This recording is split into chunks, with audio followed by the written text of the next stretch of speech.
Good morning students. आज हम लोग एक्सरसाइज 7.2 के क्वेश्चन नंबर 24 से स्टार्ट करेंगे। क्वेश्चन नंबर 24 है, एक त्रिभुज ए बी सी की भुजा बी सी पर एक बिंदु डी इस प्रकार है कि कोण ए डी सी बराबर कोण B A C. दर्शाइए C A square बराबर C B into C D.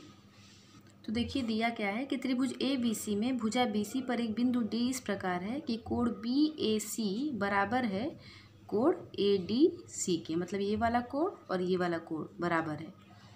और हम लोग को जो सिद्ध करना है उसके लिए त्रिभुज बी ए सी जो बड़ा वाला त्रिभुज है और त्रिभुज ए डी सी इन दोनों को समरूप दिखाते हैं।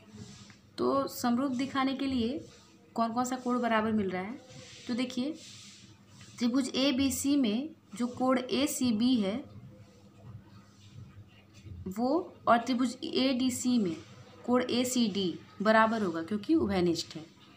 और कोण बी ए सी बड़े वाले त्रिभुज में और छोटे वाले त्रिभुज में कोण ए डी सी ये भी बराबर होगा क्योंकि ऐसा दिया है। तो एंगल समरूपता से ये दोनों त्रिभुज समरूप हो जाएंगे और जब दोनों त्रिभुज समरूप हो जाएंगे तो उनकी संगत भुजाओं का अनुपात बराबर होगा, मतलब ए सी के संगत होगा डी सी। तो ए सी अपॉन डी सी बराबर बी सी के संगत होगा ए सी, बी सी बटा ए सी। अब त्रिया गुणा कर लेंगे तो ए सी स्क्वायर बराबर A C into A C square हो जाएगा। ए सी स्क्वायर बराबर B C into C D, यही सिद्ध करना था।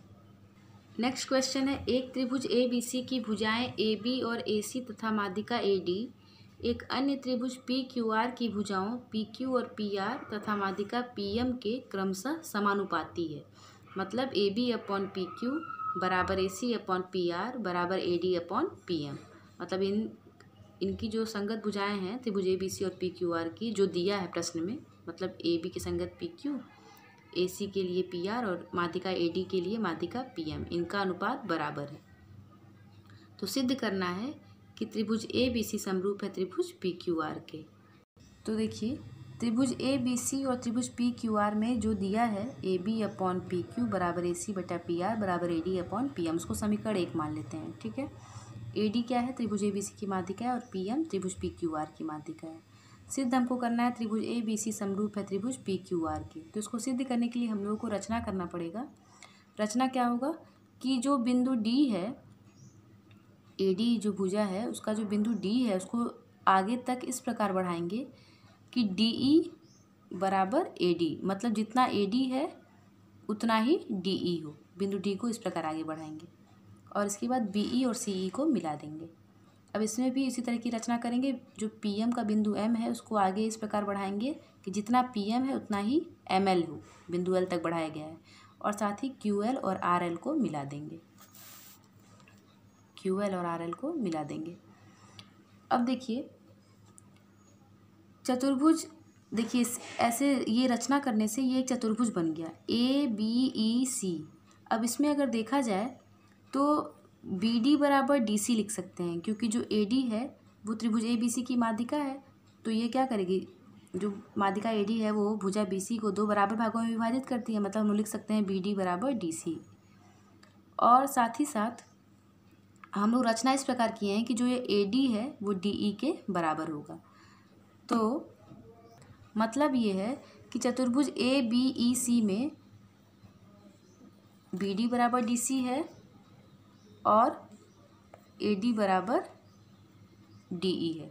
तो इसका मतलब क्या हो गया कि चतुर्भुज के जो विकर्ण हैं वो परस्पर क्या कर रहे हैं, समद्विभाजित कर रहे हैं। और जब भी किसी चतुर्भुज का विकर्ण परस्पर समद्विभाजित करता है तो वह एक समांतर चतुर्भुज होता है। ये प्रमेय आप लोग को 9th में बताया गया था। तो चूंकि इस चतुर्भुज के विकर्ण परस्पर समद्विभाजित कर रहे हैं इसलिए ये चतुर्भुज कैसा होगा, एक समांतर चतुर्भुज होगा, चतुर्भुज ए बी ई सी। तो जब ये समांतर चतुर्भुज होगा तो ए सी बराबर बी ई लिख सकते हैं क्योंकि समांतर चतुर्भुज की सम्मुख भुजाएं बराबर होती हैं, और ए बी बराबर ई सी लिख सकते हैं और उसको हम लोग मान लेंगे समीकरण 1। अब जैसे इसको हम लोग दिखाए हैं वैसे इसमें भी देखिए पी एम बराबर एम एल होगा क्योंकि रचना से हम लोग इस प्रकार की रचना किए हैं। और चूंकि पी एम त्रिभुज पी क्यू आर की माध्यिका है तो क्यू एम बराबर एम आर भी होगा। तो इसका मतलब चतुर्भुज पी क्यू एल आर ये जो चतुर्भुज पी क्यू एल आर है उसके विकर्ण भी परस्पर क्या कर रहे हैं, समद्विभाजित कर रहे हैं। तो ये जो चतुर्भुज होगा वो भी एक समांतर चतुर्भुज होगा, और जब समांतर चतुर्भुज होगा तो इसकी भी सम्मुख भुजाएं बराबर होंगी, मतलब पी क्यू बराबर एल आर और क्यू एल बराबर पी आर। तो इसको हम लोग मान लेंगे समीकरण 3। और जो पहले हम लोग पहला वाला समांतर चतुर्भुज दिखाए थे उसकी जो सम्मुख भुजाएं थी उसको बराबर लिख के हम लोगों ने मान लिया था समीकरण 2। अब देखिए समीकरण 1 जो हम लोग माने हैं, मतलब जो दिया था क्वेश्चन में, वो ये था कि A B upon P Q बराबर ए सी बटा पी आर बराबर A D upon P M, ये दिया था। अब A B upon P Q बराबर ए सी की जगह अगर हम लोग चाहें तो बी ई लिख सकते हैं, और पी आर की जगह अगर हम लोग चाहें तो क्यू एल लिख सकते हैं। कैसे? समीकरण 2 और 3 से। देखिए ए सी की जगह अगर हम लोग चाहें तो बी ई लिख सकते हैं, और पी आर की जगह चाहें तो क्यू एल लिख सकते हैं। तो यहाँ हम लोगों ने लिख लिया B E upon Q L बराबर A D upon P M. अब देखिए A D upon P M है, अगर दोनों में ऊपर नीचे 2 से गुणा कर दें तो 2AD अपॉन 2PM हो जाएगा। और 2AD का क्या मतलब हुआ, इसको हम लोग और क्या लिख सकते हैं, तो 2AD को हम लोग लिख सकते हैं AE और 2PM को हम लोग लिख सकते हैं PL। कैसे?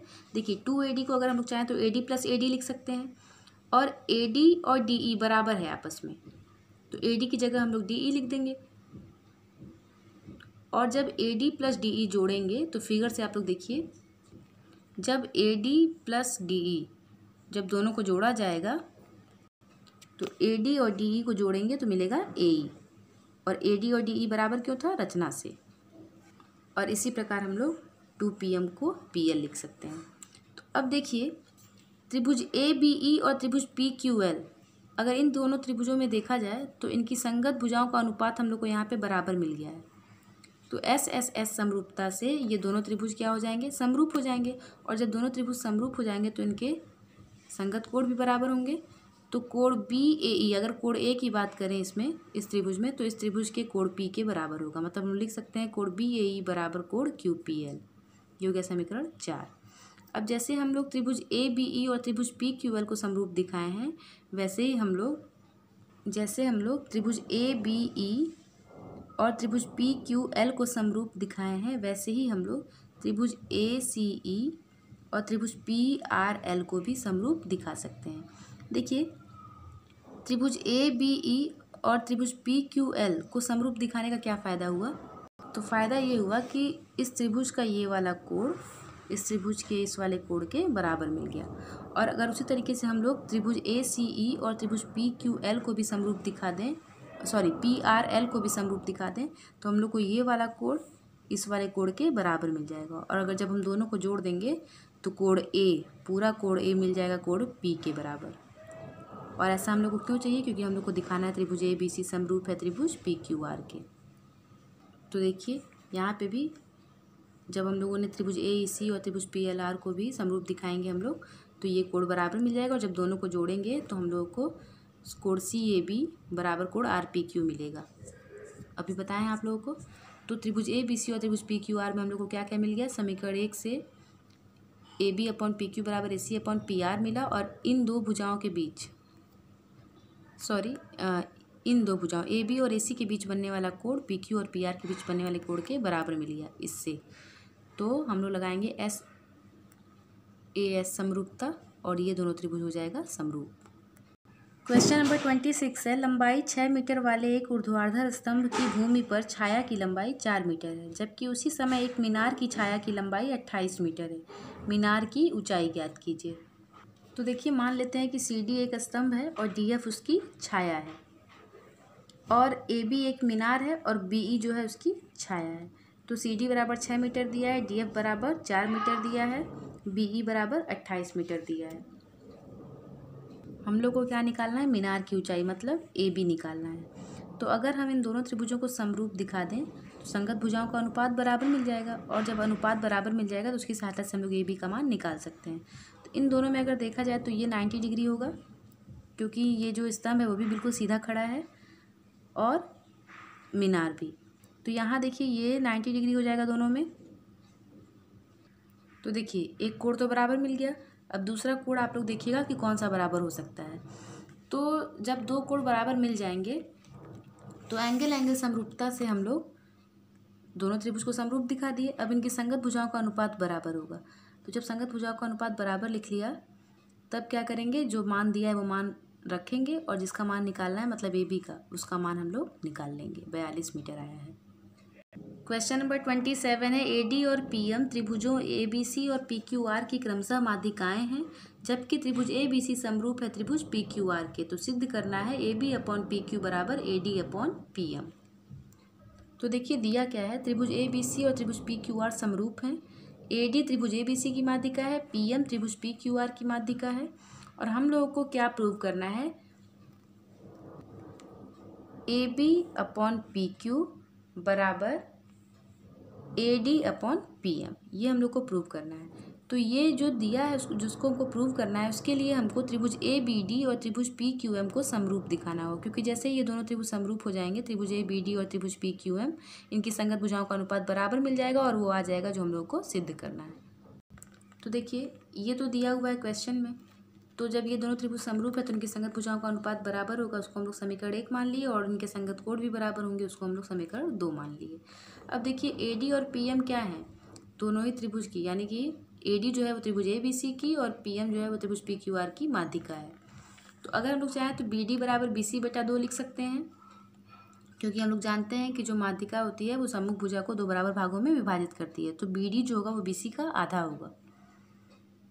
यहाँ देखिए जो BD होगा वो पूरे BC का आधा होगा। उसी प्रकार जो QM होगा वो पूरे QR का आधा होगा। और इसको हम लोगों ने मान लिया समीकरण 3। अब देखिए समीकरण 1 में क्या था, AB/PQ बराबर BC/QR।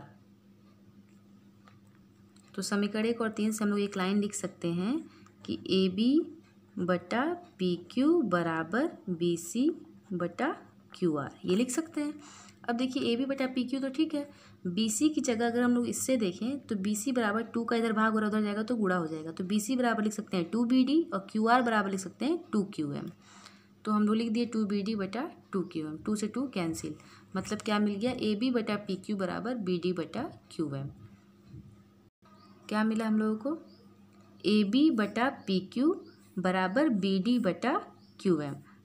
तो अगर हम लोग को ये कोण B कोण Q के बराबर मिल जाए तो हम लोग ऐसे यस लगा सकते हैं समरूपता। तो कोण B कोण Q के बराबर होगा, क्यों, क्योंकि त्रिभुज ABC त्रिभुज PQR के समरूप है। तो दोनों ही त्रिभुजों में कोण B कोण Q के बराबर है और ये अभी हम लोगों ने सिद्ध किया है। तो ऐसे यस समरूपता से दोनों त्रिभुज समरूप हो जाएंगे, और जब दोनों त्रिभुज समरूप हो जाएंगे तो इनकी संगत भुजाओं का अनुपात बराबर मिल जाएगा। तो हम लोग को क्या मिल गया, AB/PQ बराबर AD/PM।